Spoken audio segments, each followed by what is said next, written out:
నేచురల్గా. అంటే సామాన్య మానవుడి దగ్గర నుంచి పండితుల వరకు దేవంగా నేను ఉన్నానే అనుభవాన్ని అనుభూతితోనే అవగాహన చేసుకుని అనుభవరహితమైన స్థితిని అనుభవంతో నేను ఉన్నానే ఉనికితో, ఉనికి అవగాహనతో స్పృహ, ఉనికి అవగాహనతో ఎరుక, ఉనికి అవగాహనతో సాక్షి చైతన్య స్ఫురణ, ఉనికి అవగాహనతోనే శ్రద్ధ కలిగ భావాలు సహితంగా స్పందన స్ఫురణ సహజంగా ఉన్నదని తనకు ఈ అనుకునేవాడికి సహజ గమనితో గమనించి తెలుసుకుని ఊరక ఉండవచ్చును. దానివల్ల ప్రయోజనం ఏంటి? ఉన్నది ఉన్నట్లుగానే యథాతథ అవగాహన చేసుకోవటం సహజమవుతుంది. ఉన్నది ఏంటి? ఉనికి, అస్తిత్వం.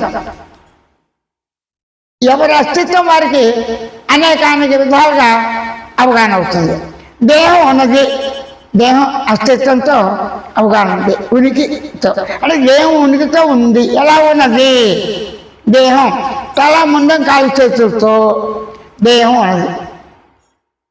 జ్ఞానేంద్ర కర్మేంద్ర ప్రాణేంద్రాలతో కూడి ఉన్నది.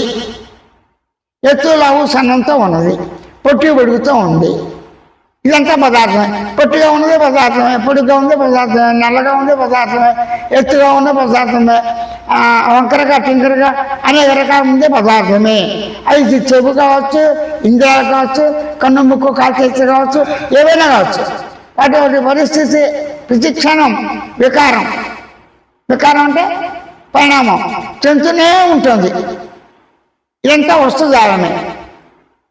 ఆ వస్తుజాలంని దేవ దృష్టితో దేహమే వస్తువుగా ఉన్నది. దేహం వస్తువు అన్నా, దేహం పదార్థం అన్నా, దేహం కనురూపంగా ఉందన్నా, దేహం ఆకాశ సహితంగా అంతర్గత బహిర్గతంగా ఉందన్నా అంతా తానే కదా. తాను స్వయంగానే ఉంది. నేను తనకు తానే స్వయంగా ఉంది. స్వయంగా మనం అందరం ఉన్నాం. ఎలా ఉన్నాం? గమనించి గుర్తించి తెలిసిన వాడిగా ఉన్నామని దేహంతోనే అవగాహన చేసుకోవచ్చుగా. దేహంతో అవగాహన సహజంగా ఉన్నది కనుక అది ప్రత్యక్ష అనుభవము, అపరోక్ష అనుభవము, స్వయం సాక్షాత్కారము, స్వయం నిదర్శనము, స్వయం స్పందన, స్వయం స్ఫురణ, ఎలా చెప్పున్నా అనుభవమే. దీన్ని కాదన్న వారు ఉండరు. నిర్వివాదాంశం వార్తర్కాలు లేనిది.